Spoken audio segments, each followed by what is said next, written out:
Esa estatización nos costó 17.206 millones de dólares.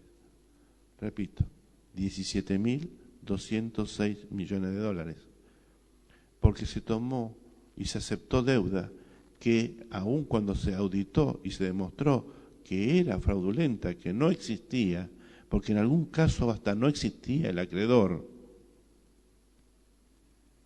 el dictamen del doctor Melconian dijo: estas eran las prácticas usuales del mercado y si se los aceptamos a uno, se los aceptamos a todos.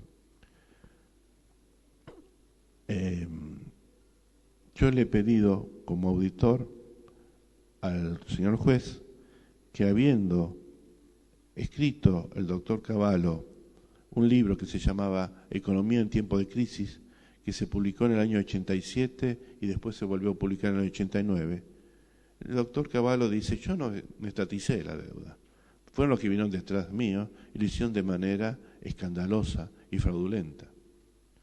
Y alardea al doctor Cavallo diciendo: si algún juez de la Constitución me llama, yo le voy a enseñar cómo fue. Repito, el libro del año 87. Yo hace más de 2 años que le pedí al señor juez que lo citara al doctor Cavallo y lo citara a Melconian para hacer un careo entre ambos, porque en el medio se nos fue buena parte de la riqueza argentina y no se diluyó por una cloaca, quedó en manos de determinados grupos económicos y de algunos economistas que los han ayudado. Todavía no tuvimos suerte. Otra de las cosas que hemos hecho es, ya que el juez se negaba a decretar la nulidad absoluta de la deuda contraída durante el proceso, fue iniciarle una causa civil a los responsables de haber contraído fraudulentamente la deuda.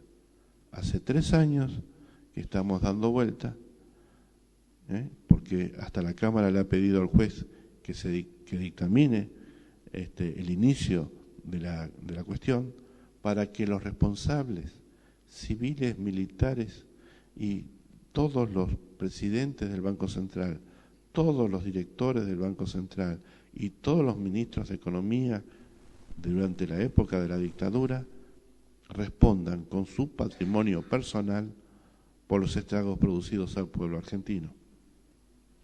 Todavía no hemos podido iniciar el juicio, después de 3 años. Bueno, estas son algunas de las cuestiones que trata el libro. Además, trata de lo que nos ha costado o lo que nos está costando hoy el tema sobre los fondos buitres y cuál era la defensa jurídica de la fragata que, gracias a Dios, con lógica jurídica, se produjo un fallo a nuestro favor. Pero hay que entender cuál es el mecanismo global de dominación, no solamente de la República Argentina, sino de todos los países del mundo, que es a través de un sistema de deuda perpetua. Pero antes de hablar de eso, les quería contar sobre las privatizaciones. Las privatizaciones fueron realizadas canjeando los bonos fraudulentos e ilegítimos por los principales activos del país. ¿Se recuerdan que yo le dije que esto era un plan? Bueno, la Ley de Reforma del Estado, la 23696, en el artículo 15, inciso 10, dice exactamente para qué fue creada la deuda externa. Dice, con total impunidad, para darle medios de pago para que los acreedores del país pudieran canjearlos por los principales activos del país.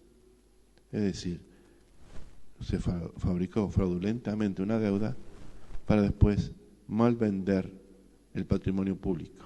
De ahí nuestra enorme pobreza que desembocó en la crisis del año 2001.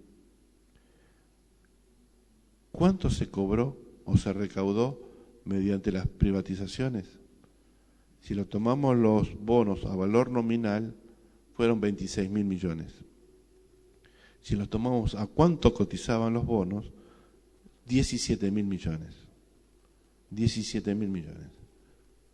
¿Cuánto valía todo lo que privatizamos? Los puertos, los aeropuertos, las aerolíneas, los ferrocarriles, todo lo que era nuestro. Bueno, en un folleto que se publicó en la Bolsa de Londres, que fue el informe de Lord Montgomery, después de haber firmado el Tratado de Paz por la Guerra de Malvinas, el folleto se llamaba Haciendo negocios con la Argentina y hablaba de la enorme posibilidad que se abría con las privatizaciones y calculaba que el total del patrimonio a privatizar de la República Argentina era equivalente a $1 billón, es decir, un 1 seguido de 12 ceros. Como se cobraron 17.000 millones, pagaron el 1,7% del valor. Se calcula que es una venta a precio vil cuando se vende al 20%. Acá se entregó el patrimonio público por el 1,7%. Dos cuestiones más para que vean que los fraudes continuaron no solamente durante la dictadura. En un momento dado se investigó si la Argentina no había duplicado y triplicado los bonos, es decir, con el mismo número de bonos se habían hecho 2 o 3 emisiones. Esa picardía se hizo en el año 85. Cuando fueron a declarar, el director del registro de deuda externa dijo, no sé, pregúntenle a los acreedores. Lo cierto es que en el año 89 se cruzaron en la bolsa de Taiwán 2 bonos de deuda externa argentina con el mismo número. ¿Saben cómo se llamó eso? 30 días después, hiperinflación de la República Argentina y salida apresurada del presidente Alfonsín. El negociador de la deuda externa argentina durante 20 años fue Daniel Marx. Daniel Marx declaró que él no tenía la menor duda que Argentina había duplicado y triplicado los bonos en esa época. ¿Cómo se cubrió eso? Ese fraude se cubrió con el canje de todos los bonos, se recogieron todos los bonos y se emitieron nuevos. Eso fue el plan Brady. Y que le dio aire durante 3 años al gobierno del doctor Alfonsín, del doctor Menem, porque del 92 al 95 no se pagó deuda. Entonces el país pudo recuperarse y crecer. Del año 95 comenzó a pagar y estaba previsto una enorme columna, una pared inmensa de deuda que había que pagar en el año 2000, 2001, 2002 y 2003. Era tan grande la deuda que era imposible de pagar porque había que pagar mucho más de lo que se exportaba. Quien firmó el acuerdo Brady fue el doctor Cavallo con David Mulford. Después regresó Cavallo como ministro de Economía y produjo el megacanje, y el canje y el blindaje, también con David Mulford. Es decir, en el año 92 dejaron activada la bomba que iba a estallar en el 2001 para volver a renegociar. Esa es la mafia internacional que opera en nuestros países. Bueno, esto es alguna de las cuestiones en las cuales les quería contar, pero el problema de la deuda es un problema mundial, como hoy tenemos más en claro viendo la crisis en Europa. Crisis que son planificadas y transferidas, porque cada vez que se produce una crisis se va concentrando más el poder en pocas manos. Hoy hablábamos con los amigos que me traían en la combi que 600.000 personas en todo el mundo son dueños de más del 1/3 de la riqueza que se produce en el mundo. 600.000 personas. Los otros 7.000 millones de personas tenemos que vivir con el resto. Y esas 600.000 personas son los dueños de los bancos y de los bancos centrales que son privados. El Banco Central de Estados Unidos, la Reserva Federal, es un banco privado que le vende los dólares a los Estados Unidos. El banco alemán lo mismo, el banco inglés lo mismo, el banco francés lo mismo, el banco italiano lo mismo. Y a través del acuerdo de Basilea, Basilea 1 y 2, colocan normas a todos los demás bancos centrales que pasan a ser súbditos de ese grupo. Entonces, ¿quién dispone en última instancia qué normas se aplican en la República Argentina en materia financiera? No es el Banco Central, porque el Banco Central tiene que cumplir con las normas de Basilea para no salir del sistema financiero mundial. Se ha hecho una enorme transferencia de soberanía política a favor de esos grupos concentrados de poder. Y contra eso es lo que tenemos que pelear. Otra de las cuestiones son los paraísos fiscales. Hace 20 años atrás no había más de 40. Ahora hay 72 paraísos fiscales, donde se esconde la riqueza del mundo. Y sobre todo los delitos de tráfico de personas, de órganos, de armas, de drogas y de evasión impositiva.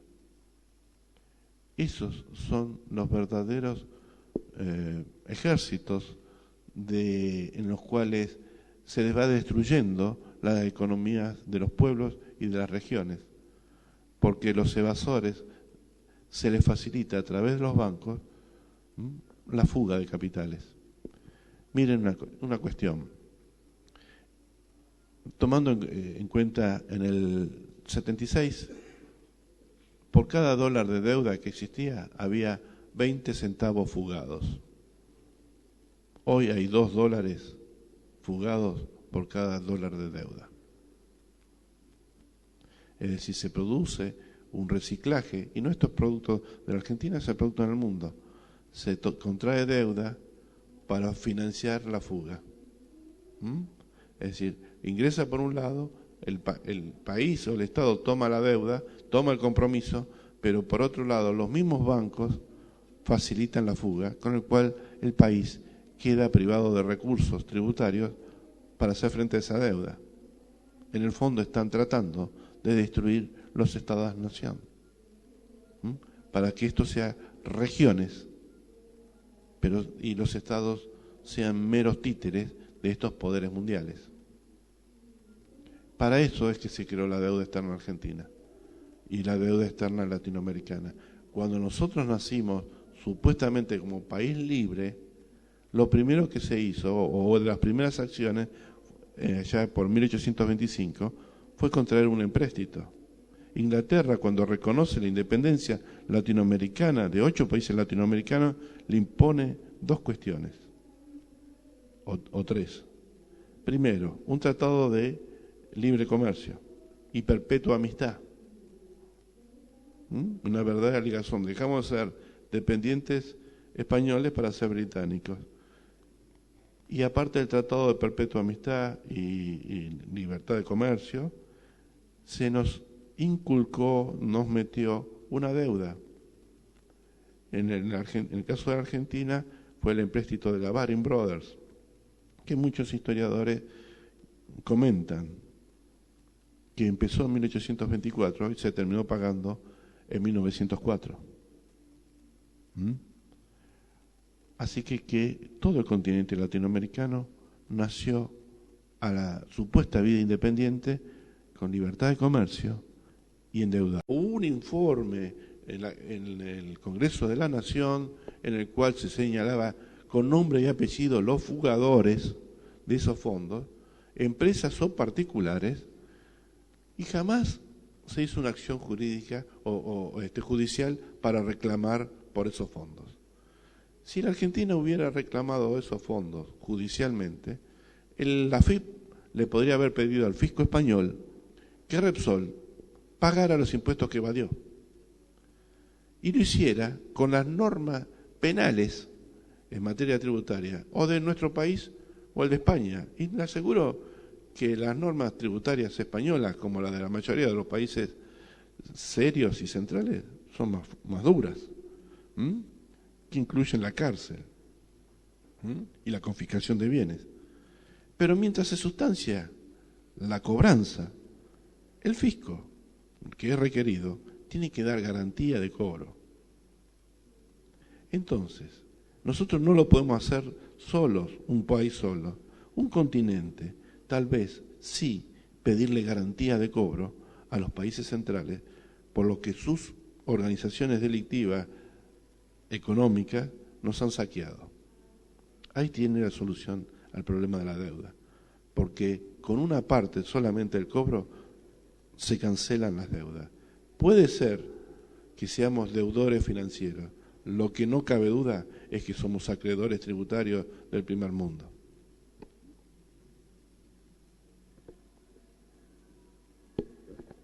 Sí. En su libro está algo que tiene que ver con la venta de Entel a Telecom, por ejemplo. Sí, está calculado que, por ejemplo, Entel se pagó con la facturación de 2 meses, de dos bimestres.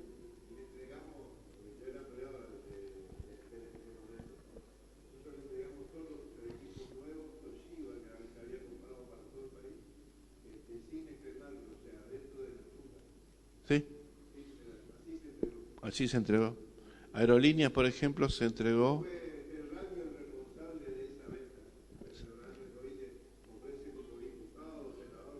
Sí, sí. Se reciclan y vuelven, como que pareciera que no tenemos memoria.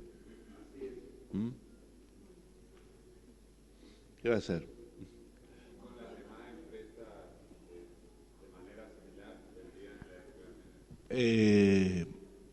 En la época de ese señor, por ejemplo, los aviones de aerolíneas se vendieron a $1.87.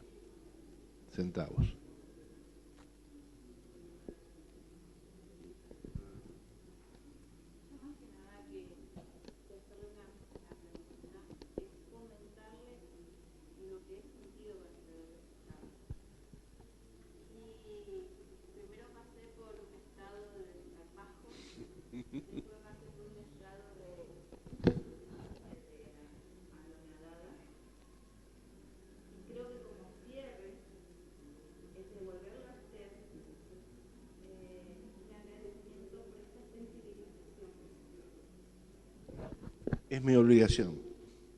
Yo, nadie me empujó a que aceptara el cargo. Si el juez me quiere echar, obviamente. Llegamos a la Corte Suprema porque me quiere echar, porque le pedí que cumpliera y dictara la nulidad absoluta. Pero todavía no pudo.